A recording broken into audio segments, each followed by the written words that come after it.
estamos chegando com mais um Sala de Entrevistas. Que bom que você está recebendo a gente novamente na sua casa. E final do ano está chegando, férias, mas mesmo assim não tem tempo para você pensar na sua saúde, no seu corpo e no seu bem-estar. Mas tem muita gente que corre aí para medicinas alternativas ou então até dietas mirabolantes e esquece realmente do que tem que cuidar da sua essência. E as consultas vão se acumulando, o pessoal vai correndo atrás e no final das contas acaba nem fazendo nada. Mas o importante é consultar médicos que te orientem e que você faça o que ele pede. Então, sobre isso, sobre todo esse mundo de dietas, mas principalmente de organização do seu corpo, a gente traz hoje aqui no Sala de Entrevistas o médico pós-graduado em endocrinologia e medicina do esporte, Marcos Maffioletti. Doutor, obrigado pela presença, e a correria pelo corpo perfeito não para, né? Eu agradeço o convite, né, para vir falar um pouquinho sobre o que eu faço, né? E sim, né, justamente nessa época, né, em agosto, setembro, outubro, é a época do boom, onde todo mundo quer se preparar para chegar com um corpo melhor para o verão, né? E aí a demanda aumenta e aumenta muito nessa busca do corpo perfeito, nessa busca de uma estética melhor, mas eu nunca deixo de falar que o primeiro passo é cuidar da saúde, né? É evitar maiores problemas, e a estética vai ser uma consequência bacana. A gente já trouxe inúmeros nutricionistas aqui, até pela agenda de vocês ser mais apertada, né? Os endócrinos ficam mais difíceis, e a gente agradece muito essa sua presença para trazer esse esclarecimento, né? Por que ir no endocrinologista, né? Porque ele não cuida só do emagrecimento, é uma série de fatores, né, doutor? Então, a gente cuida muito da parte metabólica e hormonal, né? E o emagrecimento está ligado diretamente a alguns distúrbios de ordem metabólica e hormonal, né? Há inúmeras doenças, né? Inúmeros distúrbios hormonais que podem dificultar o processo de perda de peso e alguns causar o processo de ganho de peso, né? Então a gente faz todo esse screening, esse rastreamento, para que a gente possa identificar algum problema que é passível de tratamento, para que o paciente, com a dieta e atividade física, consiga alcançar o objetivo dele, que é a perda de peso ou a melhora da composição corporal. Quando a gente fala de hormônio, já vem mulher na cabeça, né? Elas são as mais prejudicadas. Sim e não, né? Depende da fase da vida, né? Na próxima menopausa, sim, há um prejuízo muito grande, né, na vida da mulher em relação à dificuldade, né, de oxidar gordura, de perder peso, né? Por questões hormonais mesmo, o ovário entra em falência, ele para de trabalhar, né? E aí isso acaba fazendo com que haja um estímulo de ganho de gordura, principalmente na região abdominal. Tá? Mas para o homem também, né? O homem menos intenso, mas com o envelhecimento vai perdendo a sua capacidade hormonal, né? Principalmente no hormônio que chama testosterona, e isso vai dificultando, né, a manutenção da massa muscular e vai proporcionando um aumento do ganho de gordura, né? Então, com o passar do tempo, as coisas vão ficando mais difíceis também para o homem. E aí vem esse tratamento, né? Como é que as pessoas elas chegam, elas fazem a anamnese ali com o senhor e fazem os exames de rotina básico para descobrir se tem algum desequilíbrio nesses hormônios, é isso? Exatamente, né? A gente faz toda uma entrevista na primeira avaliação, né? Pra tentar identificar fatores de risco, né? Fatores familiares, genéticos que possam estar atrapalhando, né? Para entender como é que o comportamento do paciente no seu dia a dia em relação ao estilo de alimentação, a como é que é o comportamento dele alimentar, se faz ou não atividade física, se já teve alguma doença prévia, alguma cirurgia que possa comprometer um trabalho futuro, né? E a partir dessa entrevista, de entendendo um pouco do perfil de quem está na tua frente, você vai solicitar exames, né, específicos, né, para aquela situação, para tentar buscar algo que possa te orientar, te dar um norte do que fazer e tentar excluir algo que possa vir a atrapalhar, como eu falei alguns segundos atrás, né? Então, com essa entrevista, com esse esqueleto do paciente formado, associado aos exames complementares que a gente pede, a gente consegue montar estratégias, né? E essa estratégia que a gente fala que é individual, né? Justamente por quê? Porque cada pessoa tem um tipo de comportamento, um tipo de estilo de vida, tem uma genética individual envolvida, tem uma série de exames que podem estar ou não alterados, e isso também é individual. Então, a partir disso, a gente monta uma estratégia, né, para chegar no objetivo da pessoa, né, seja emagrecimento, seja melhora da composição corporal, para que ela possa conseguir fazer o que ela veio buscar a nossa ajuda para chegar num determinado ponto. É uma ajuda, não é algo milagroso, né, doutor? Muita gente quer o rápido. Uma consulta já quer chegar lá na outra, ter emagrecido 20 quilos, e não é assim, né? Não, eu sempre falo que o meu trabalho ele não se traduz em um acompanhamento de um mês, de 2 meses, é um trabalho de longo prazo, né? Isso eu falo no consultório, né? Você pode pegar qualquer pessoa na academia que esteja com um corpo relativamente bacana, né? E você vai parar e perguntar, quanto tempo do treino faz dieta? 3, 4 anos, não existe tempo menor do que isso, né? Mesmo com uso de medicamento, né? Mas precisa da repetição, da resiliência, da paciência para você conquistar o objetivo.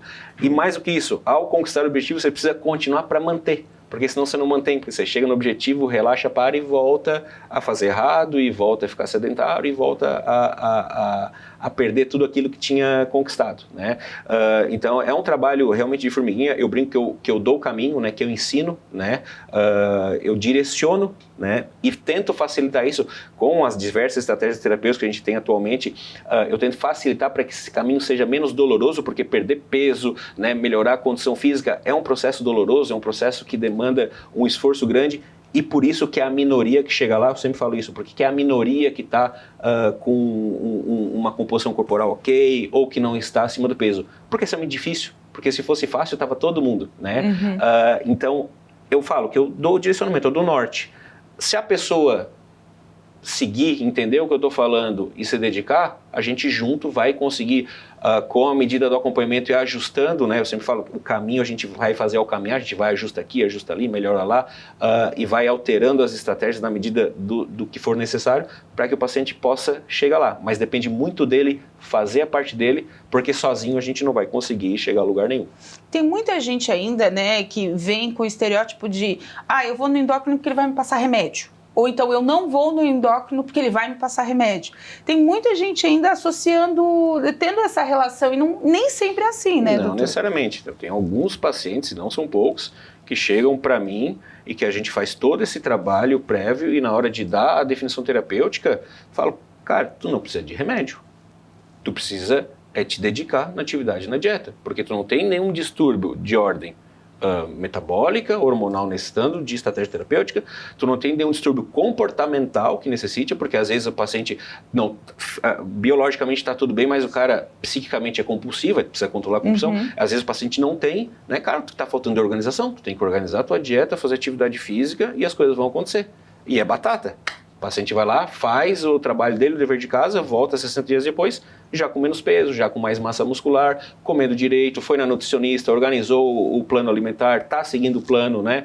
Procurou uma academia ou, enfim, foi fazer atividade aeróbia na rua e está fazendo aquilo constantemente, diariamente, ou no mínimo 3 vezes por semana. Ou seja, quando tu faz o básico bem feito, o resultado vai vir.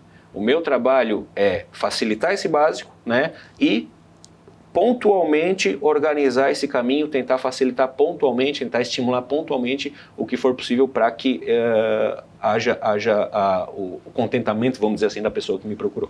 Tem muita gente que chega no consultório depois de dietas milagrosas ou aqueles remédios, infelizmente, que ainda são vendidos à torta e direito aí pela internet e já chegam desacreditadas, já jogaram a toalha ou até com algum problema maior, doutor, de tentar algo instantâneo? Existe, né? Hoje com a facilidade que há de você ter acesso aos mais diversos tipos de tratamentos sem acompanhamento adequado, né? Principalmente por internet, né?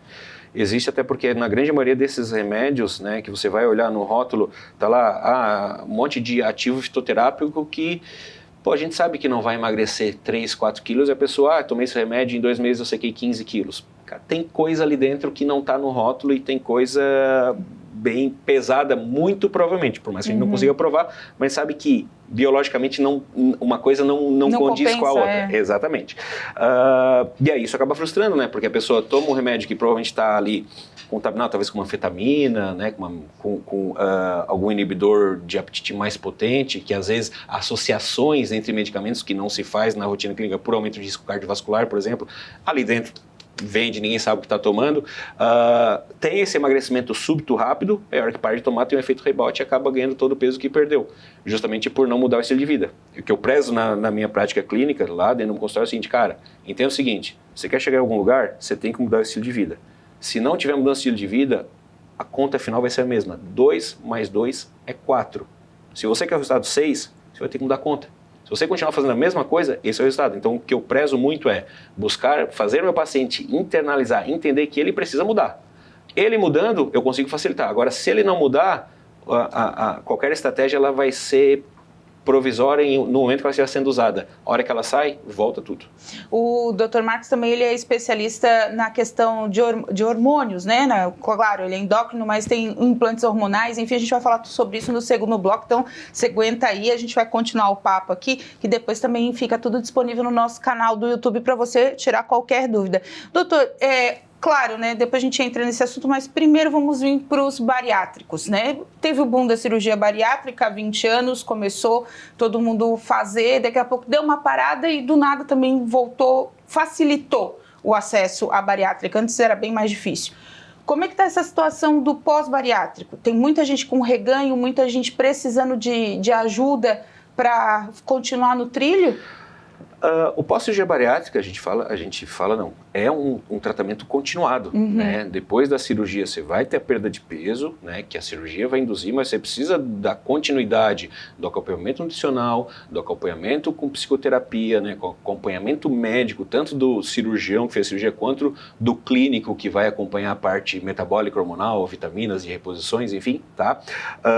Por quê? Porque você vai ter sim aquele resultado, mas se você não mudar o estilo de vida, com o passar dos anos, com o longo prazo, se não houver cuidado, há sim uma possibilidade de reganho de peso, tá? É normal, depois de 2 anos da cirurgia, você ter um reganho aí de algo de 5 a 10, 15%, isso é normal. Agora, passou disso, normalmente está ligado ou a alguma doença, que aí entra o acompanhamento médico para poder ficar sempre rastreando isso e evitando ou tratando se algo vier a acontecer, né? Mas, na grande maioria das vezes, por falta de comprometimento e falta de segmento do paciente e das orientações, né? Que é cirurgia bariátrica, você vai precisar depois continuar fazendo cuidados alimentares, dieta não é passar fome, é comer adequadamente, você vai precisar fazer atividade física e continuar fazendo atividade física, né? Então ela vai te dar uma facilitação e ela é excelente quando bem indicada, tá? Agora, se o paciente não fizer a parte dele, às vezes ele pode jogar o procedimento fora e a gente já viu casos de paciente voltar 10, 15 anos depois de uma cirurgia bariátrica com o mesmo peso de antes da cirurgia e a gente fala, bom, agora a gente tem que fazer tudo o que não foi feito, que é dieta, atividade física, porque não tem uma segunda operação. Não tem uma segunda chance, né? Depende da cirurgia até tem, mas na grande maioria das vezes não tem. E os bariátricos também tem a questão das vitaminas, né, doutor? Que se não tiver o acompanhamento também não adianta, né? Vai tentar repor e o corpo não alcança, né? Não, porque hoje o procedimento mais feito, né, em território nacional é o bypass gástrico, né? Em que há uma diminuição do tamanho do estômago, mas há um desvio também do trânsito intestinal, e esse desvio faz com que a gente fique com uma desabsorção, a gente fique com a absorção de nutrientes comprometida, tá? Então, sim, tem que fazer a reposição das vitaminas, porque o que você vai comer, já por ser uma quantidade menor, pelo tamanho do estômago tá menor, você vai absorver menos, e essa absorção em micronutrientes e macronutrientes pode ficar deficitária, e assim a indicação da suplementação das vitaminas, em alguns casos de proteína, né, para que você não venha fazer nenhum problema por desvitaminoses, né, por perda excessiva de massa muscular, né, que pode acontecer. Então a gente vai fazendo esse acompanhamento que eu faço, né, eu vou organizando a casa e pontuando, precisa dessa vitamina aqui, essa precisa mais, essa precisa menos, vamos botar um suplemento de proteína para ter uma função anticatabólica, para você não perder mais massa muscular, para manter o que tem de massa muscular e continuar só a perda de gordura. Então a gente vai organizando a casa para que seja o melhor resultado possível sem trazer grandes danos ao paciente. Até porque, né, doutor, além do bariátrico, a questão das vitaminas, ela pode mexer até com a saúde mental da pessoa, né? Um déficit de B12, uma vitamina que não está condizendo ali, ela desregula todo o sistema, pode dar ganho de peso, mas também pode desregularizar outras coisas, né? Depende muito da vitamina. Tudo com a B12 é o que eu mais vejo na minha rotina de dia a dia, né? Paciente vem, tô cansado, tô indisposto, tô muito sonolento, aí você faz todo o screening, não tem nada, apenas uma vitamina B12 baixa, você repõe a vitamina B12 e a vida do dia para a noite muda, né? Até mesmo quem faz atividade física, né? Até mesmo quem faz atividade física, né? E há sintomas inespecíficos, né? Por exemplo, a carência de B12 pode dar coceira. E às vezes tu acha que tá com alergia, na realidade é só carência de B12. Pode dar dormência na mão, às vezes tá com problema vascular na mão, não, é falta de B12, dormência na mão e no pé, né? Então é falta de B12. Então, isso é bem comum, e principalmente no bariátrico, por essa questão da absorção ser comprometida. Doutor, a gente vai para um rápido intervalo e a gente vai voltar falando, né? Claro, endócrino, todo mundo pensa já na tireoide, né? Que agora estourou um meme para tudo quanto é canto, falando que o problema da tireoide é a tireoide pastel, a tireoide coxinha, essas coisas tudo, né? Que tem que ter alimentação regrada, não adianta colocar colocar a culpa só na tireoide. Mas a gente, depois do intervalo, vai falar dela e vai falar também dessa reposição hormonal, que também é a especialidade do Dr. Marcos e que tem ajudado também muita gente a se equilibrar, e a questão dos atletas, o pessoal da hipertrofia, o pessoal que está procurando aí manter o corpo escultural, não só por estética, mas também por gosto, por saúde, enfim. A gente volta já.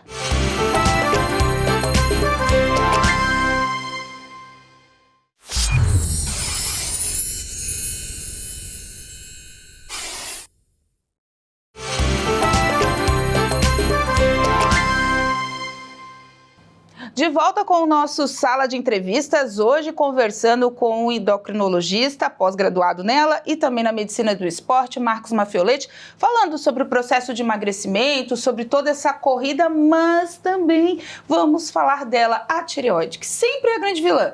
Ou tá muito acima do peso, ou tá abaixo do peso, ou tá mais ou menos, ela aparece, né, no imaginário das pessoas. Por que isso, doutor? É que a tireoide, quando descompensada, quando doente, ela pode dificultar a perda de peso, porque ela pode deixar o teu metabolismo mais lento, ela pode fazer um pouco de retenção de líquido. Agora, ela não te faz ganhar 20 quilos. Ah, minha tireoide adoeceu. Talvez eu ganhe aí 2, 3 quilos no máximo por uma retenção de líquido, mas ninguém ganha 20 quilos de gordura por distúrbio hormonal de tireoide, né? Mas sim, quando ela fora do prumo, né, ela pode dificultar o processo de emagrecimento, né, na doença mais comum, que é o hipotireoidismo, tá? Então ela dificulta, não causa, mas dificulta. Então é um dos rastreios que a gente faz, é a doença de tireoide na prática clínica, para ver se ela pode estar sendo um fator de impedimento no processo de perda de peso. Mas aí ela controlada não tem impedimento de mais nada? Não, quando ela é controlada é como se não tivesse o problema. Então é só imaginário mesmo. Na grande maioria das vezes é uma bengala. Na grande maioria das vezes é uma bengala. Não emagreço porque minha tireoide tem problema. Não é uma verdade absoluta, são raros os casos. Eu sempre falo, de pacientes meus, hoje eu tenho quase 20 mil pacientes que já passaram por mim, eu não tenho 50 pacientes que têm doença hormonal causadora de obesidade, né? A imensa maioria é comportamental. E mesmo os bariátricos? Mesmo os bariátricos. Que são os mais, na verdade, né? A maioria por comportamento errado e acabou a vida desandando, né? Doutor, um assunto delicado que surgiu ultimamente é a questão da reposição hormonal, né? Teve alguns impedimentos por parte de estética, enfim. Como é que está essa situação para que as pessoas entendam melhor? A reposição hormonal ela continua sendo passível de ser feita desde que haja a deficiência do hormônio. Né? Então, alguns meses atrás, o Conselho emitiu um parecer proibindo o uso de hormônio para estética e para desempenho físico. Tá? Antigamente havia uma recomendação de que não fosse feito, agora há uma proibição, tá? Mas para quem tem a deficiência hormonal, né, ou para quem tem alguma doença que justifique o tratamento hormonal, não há absolutamente nenhum problema, né, desde que você tenha o diagnóstico correto, você pode fazer. A gente vê muito ali nas suas redes sociais que o senhor coloca que fala, já sabe, né, eu vou fazer implante. Geralmente as mulheres procuram mais para tratamento de TPM, para regularizar mesmo a situação corporal, porque a mulher e hormônio é tudo uma briga eterna, né? A grande maioria são por doenças ginecológicas, né, como endometriose, adenomiose, síndrome de ovário policístico, né, o transtorno disfórico pré-menstrual, que é TPM severa, tá? A baixa da libido, que é o transtorno do desejo sexual hipoativo, que também incomoda muito, né, as pacientes. Sangramento uterino excessivo, o paciente que está com DIU, com implanão, mas que não segura o sangramento e continua menstruando regularmente e quer bloquear aquele sangramento, tá? Aí sim a gente indica a terapia hormonal para tratar essa doença específica, só que a terapia hormonal com implante, ela traz um adendo, um efeito colateral positivo no caso, que é a melhora da composição corporal, porque os hormônios que a gente usa, né, eles, além de tratar a questão ginecológica e trazer esse bem-estar ginecológico para a paciente, né, ele vai promover, desde que haja dedicação na atividade física, numa dieta adequada, vai promover o ganho de massa muscular e a perda de gordura, tá? Então ele também traz uma consequência estética que é secundária, nunca é primária, a gente não indica por causa do efeito estético e sim para tratar o distúrbio ginecológico, mas a gente não pode deixar de aproveitar a situação de que vai ter uma melhora na parte de condicionamento físico da paciente e avisar ela, cara, te dedica na dieta, te dedica na atividade atividade física, vai fazer um exercício de força, você vai melhorar sua composição corporal e aí tu já une o útil ao agradável. Já que fez aqui, já continua, né? Não perde o caminho, né? Exatamente. E para o homem, doutor? Para o homem, a gente indica somente a reposição, né, da testosterona quando há a deficiência da testosterona. Né? Então, quando você tem o hipogonadismo, né, que é a baixa da testosterona, aí você indica a terapia de reposição de testosterona, né, que todas as vias são permitidas, né? Implante hormonal, que é o que eu mais faço, gel na pele, injeção, né? Que é o injetável. Então, depende da necessidade, da viabilidade, da disponibilidade do paciente, né? Da comodidade. O implante é muito cômodo, né? Você põe e ele vai durar ali alguns meses, você não se incomoda em passar gel todo dia, não se incomoda em fazer injeção todo dia, então é muito mais fácil, né? Muito mais cômodo, então depende do que o paciente decidir. Essa decisão é tomada em conjunto, é uma decisão médico-paciente. Eu sempre apresento aos pacientes, você pode fazer isso, isso é assim, isso é assim, isso é assado, e a gente decide junto o que é melhor para ele, de acordo com a vontade dele. Tem tempo de duração desse implante, doutor? O implante hormonal masculino, 4, 5 meses, o feminino, 5, 6 meses. E aí média. Faz o reimplante? Aí faz um reimplante depois vai acabar. Subcutâneo no braço? Subcutâneo a gente faz nessa região aqui do bumbum, nessa gordurinha aqui atrás nas costas, tá? E ele é bioabsorvível, né? O corpo absorve ele, então você não tira. Você só vai, põe, acabou o efeito, põe outro, acabou o efeito, outro, assim por diante. Desde que esteja tudo bem com o acompanhamento, por isso que a gente faz todo esse acompanhamento, esse screening de perto, de toda a parte metabólica, cardiovascular, né, fica acompanhando bem de pertinho para não surgirem problemas inesperados. O doutor tem uma história dessa de transformação, né, pessoal, né? O senhor também estava um pouquinho acima do peso, foi lá, fez todo o tratamento, né?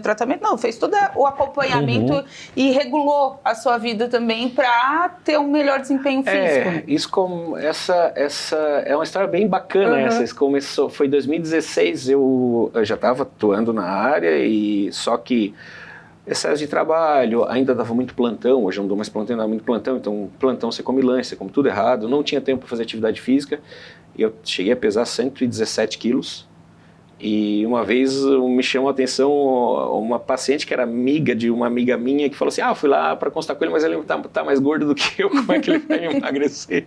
Aí aquilo foi uma facada, assim, e ela não tá errada, porque eu sou um espelho para os meus pacientes, ela não tá errada. Mas não, tem que mudar. Aí de 2016, 2017 eu comecei a mudar estilo de vida, comecei a me dedicar, comecei a treinar regularmente, comecei a cuidar da alimentação, emagreci acho que 20 e poucos quilos. Aí depois comecei a fazer um trabalho de ganho de massa muscular, né? Aí hoje eu tô com boa massa muscular, sempre tem um pouco de gordura a ser trabalhado, isso. Até porque, como eu falo, eu tenho pacientes que são atletas, né? Eu sempre falo para eles, cara, eu não sou atleta, né? Eu quero estar bem de saúde, mas eu não quero me privar de algumas coisas. Então, como eu não sou atleta, eu me sinto bem em ficar como eu tô, tá? Para quem é atleta, aí tem que ser um pouquinho, o buraco é um pouquinho mais embaixo, tá? A restrição é um pouquinho maior, né? O comprometimento é maior. Então hoje eu me sinto bem como eu tô, com a massa muscular que tem, com o percentual de gordura que tá, e a vida vai seguindo, né? Mas sim, eu estava bem obeso, né? Tem uma foto de antes e depois que chama bastante atenção, que com 30 anos a minha aparência, eu fiz uma comparação com 30 anos e com 40, com 30 anos eu estou muito mais velho do que com 40 eu pareço bem mais jovem. Depois o Magela, nosso editor, vai colocar essa foto aqui enquanto a gente estava conversando para você ver do que a gente está falando, que realmente é uma diferença. E também no Instagram do doutor que está passando aqui durante a nossa entrevista, você também pode acompanhar por lá, porque tem bastante informação também. E tem a caixinha de pergunta. Aquela caixinha de pergunta, às vezes eu acho que deixa o senhor um pouquinho nervoso, né? A tal do Ozempic que sempre aparece. Sempre aparece.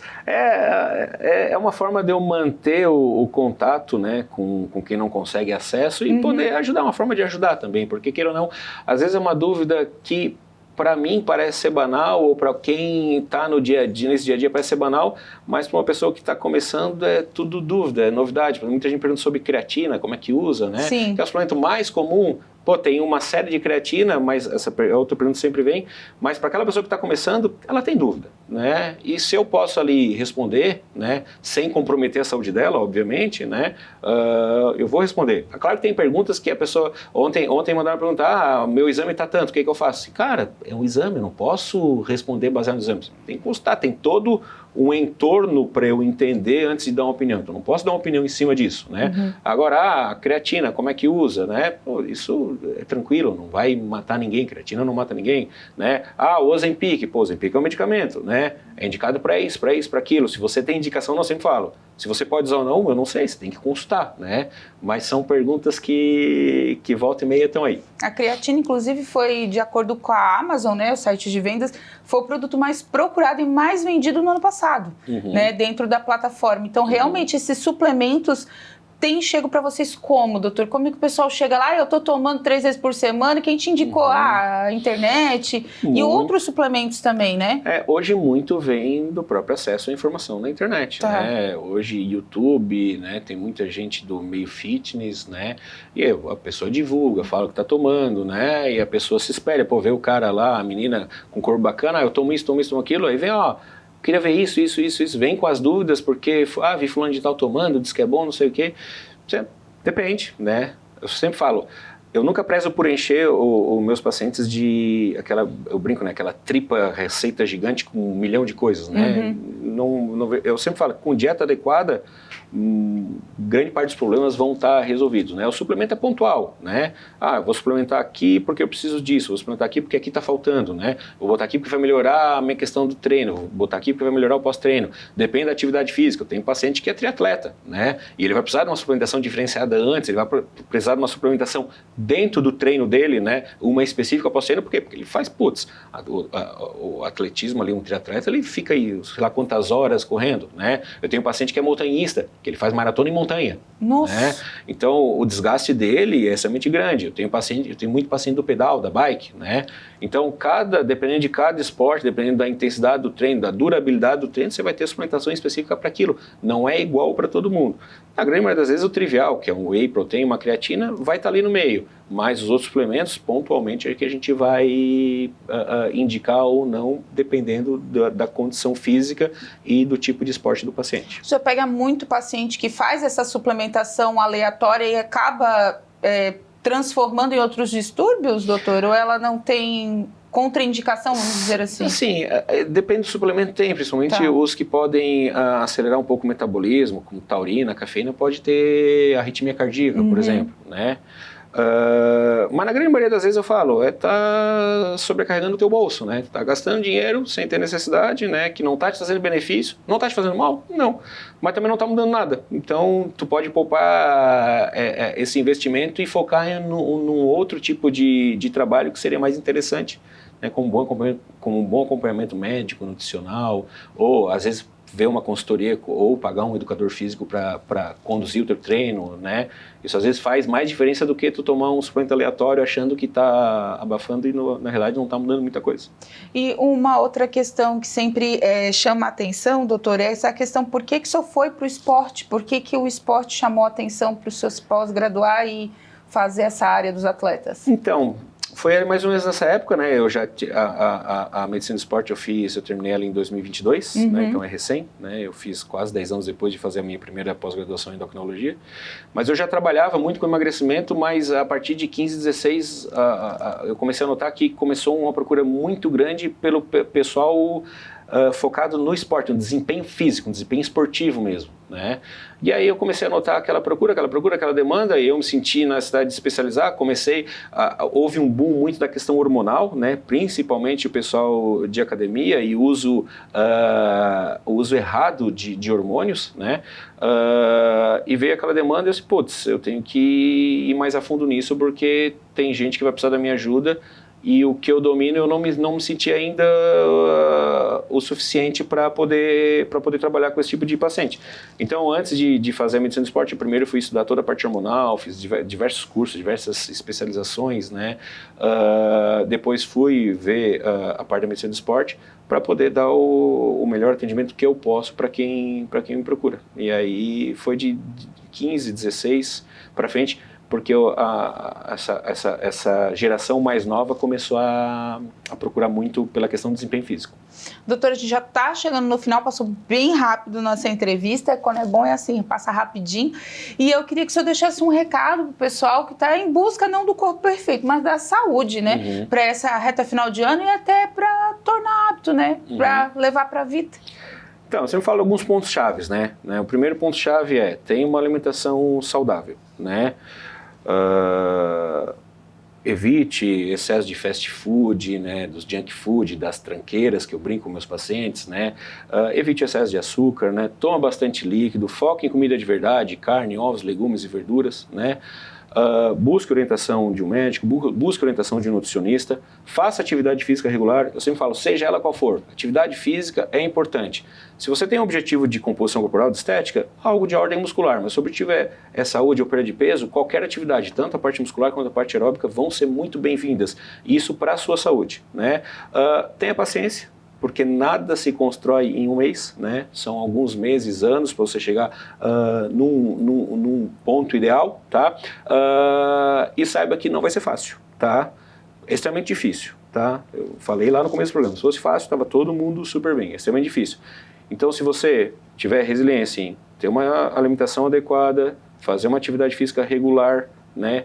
Ter paciência e saber que psiquicamente não vai ser nada fácil, você vai chegar lá. Tá? E aí, com ajuda, o que eu consigo é facilitar esse caminho que não é fácil. O psicológico também tem que estar em dia, né? Psicológico também. Unir tudo, né? Sono, né? Tem que dormir bem, né?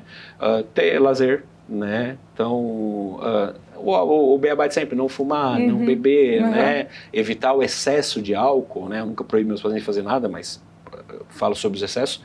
Mas dá pra gente ter uma vida plena, saudável, né? E com uma composição corporal boa, muito boa. Obrigada, doutora, mais uma vez pela presença. Agradeço a oportunidade. Gente, esse foi mais um Sala de Entrevistas. Vai ficar tudo disponível para vocês no canal do YouTube, /TV Primavera Criciúma. Vai repetir várias vezes essa entrevista também durante a nossa programação, porque ela é muito válida para você cuidar da sua saúde e você replicar bastante. Porque informação boa, de qualidade, a gente está passando aqui para você, para não cair aí nos contos da vida na internet. Então, presta atenção no que você anda fazendo por você e pela sua saúde. Até o próximo Sala. Até lá. Tchau.